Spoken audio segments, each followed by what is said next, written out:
Welcome into this week's edition of the Recruiting Roundup, powered by Rock and Refuel Varsity. Jason Jewell of Scout.com. I'm Jared Cohen of Sports 360 AZ. We do high school football recruiting year-round, and we're going over position spotlights. We're going through that. We did quarterbacks last week. We'll have running backs later this week, but because there was so much recruiting information from the past week, 2 recruiting roundups. You get 2 for 1 this week, Jason. Let's start off with some commitments that came down, starting with a big one out of the 2016 class. Yeah, Justin Holt from South Point went to U of A's junior day and committed while he was there. This is the reason that I like this commitment for the Wildcats. One, he's a local kid. He's a big player.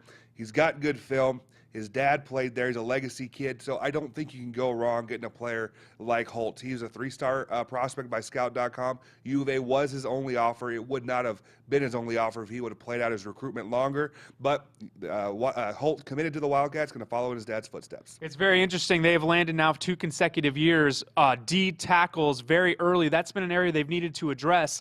Finton Connolly for the 2015 class, now Justin Holt in the 2016. Yeah, they felt like they need those defensive linemen to come in and compete at a high level, at the Pac-12 level. Holt fits that mold, comes in, can play that nose guard in their 3-man front. So that's for the 2016 class. Also, Jason, a few guys post-signing day 2015 of that 2015 class made their commitments. Yeah, Jack Katzman, a punter out of Brophy, committed to Dartmouth.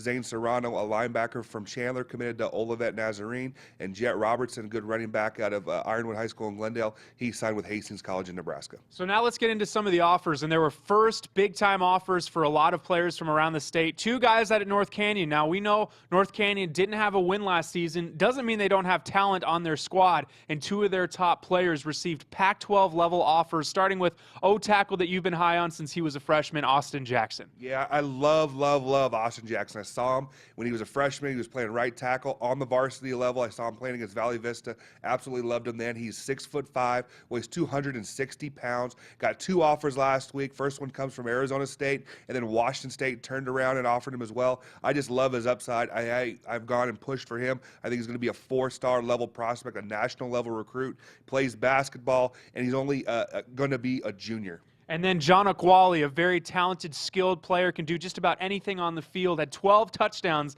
last season for North Canyon. Yeah, was one of the state's leaders in both receptions and in yards. Had a big-time year. You know, he was offered by Washington State.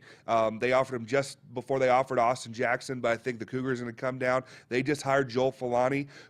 He was a Paradise Valley grad, played at Texas Tech. The Cougars hired him as their receivers coach, and he's going to come down here and recruit for them. And those are just the first of many for those 2 guys out of North Canyon. We move on now to Brandon Jameson out at Chaparral. The defensive end picks up his first offer. Yeah, it was offered by South Dakota State, another school that comes in here and does a good job recruiting.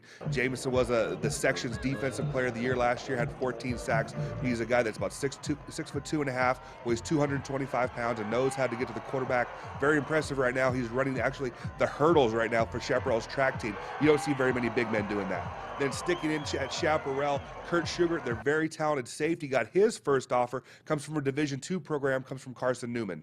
Jack Smith, we talked about him last week as the quarterbacks to spotlight. He's going to be the breakout guy because he transfers in. ASU baseball coaches Tracy Smithson picks up his first offer. Yeah, I went back and watched his film. Very, very impressive kid because, you know, all the versatility that he has. He's a very dangerous quarterback, going to change Mountain Point's offense a little bit, but was offered by Northern Arizona. He was surprised when I talked to him on the phone, didn't think that an offer would come this early, but when I went back and watched his tape, I was very impressed, and I think more offers will come for him. Montana has come in and made a little bit of a statement over the past week, starting with DJ Davidson, his first offer. Yeah, the big Desert Ridge defensive tackle got that first offer. When I say big, he's a man. He's 6'5" and weighs over 300 pounds. An all-state player for Jeremy Hathcock, a guy that Hathcock thinks is going to be a multiple FBS level offer kind of kid. But the Grizzlies came down, offered Davidson. Also offered a big-time player, 4-star prospect, Chase Lucas out of Chandler High. That's it for this week's edition of the Recruiting Roundup, except we've got one more. We're going to spotlight running backs later this week, so make sure you tune back in. Until then, Jason Jewell, Jared Cohen, this has been the Recruiting Roundup, powered by Rock and Refuel Varsity.